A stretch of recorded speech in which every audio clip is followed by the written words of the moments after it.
Shalom, kembali lagi dengan Bang Paulus Yanggu. Dalam motivasi hidup Kristen kali ini, saya mau kasih motivasi hidup Kristen yang berjudul Penghakiman Tuhan Yesus, yang terinspirasi dari Alkitab. Dalam ajaran Kristen, konsep penghakiman Tuhan Yesus seringkali menjadi topik yang menimbulkan pertanyaan dan perdebatan.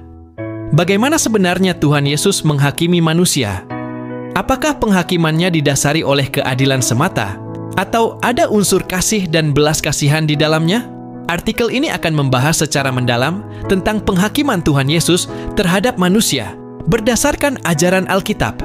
Alkitab dengan jelas menyatakan bahwa Tuhan Yesus akan datang kembali untuk menghakimi seluruh umat manusia.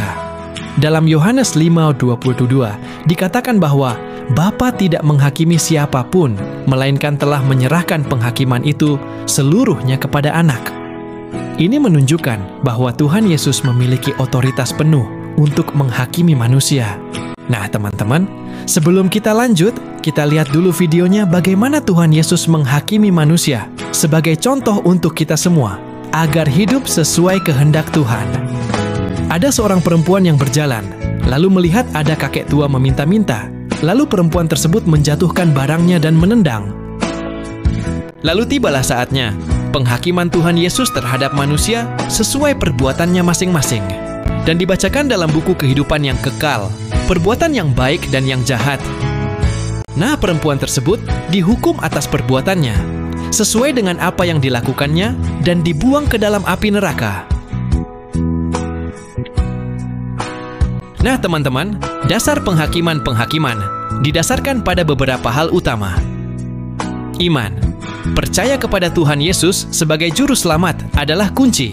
Yohanes 3, 16, 18. Perbuatan. Tindakan mencerminkan iman yang hidup. Yakobus 2, 26. Kasih kepada sesama adalah bukti nyata. Ketaatan. Menuruti firman Tuhan menunjukkan kasih kepadanya. Yohanes 14, 15. Keadilan dan kasih. Penghakiman Tuhan Yesus mencerminkan keadilan yang sempurna, namun juga kasih yang tak terbatas. Ia memberikan kesempatan untuk bertobat dan menerima pengampunan. Pengorbanannya di kayu salib adalah bukti kasih-Nya yang terbesar. Implikasi bagi kita, menyadari adanya penghakiman seharusnya mendorong kita untuk bertobat, mengakui dosa dan berbalik kepada Tuhan. Hidup benar, melakukan kehendak Tuhan dalam setiap aspek kehidupan.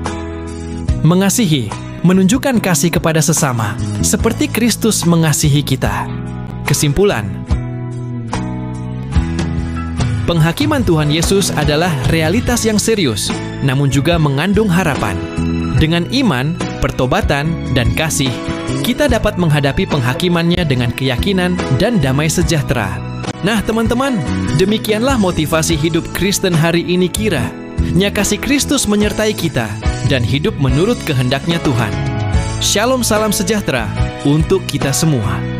Tuhan Yesus memberkati, amin.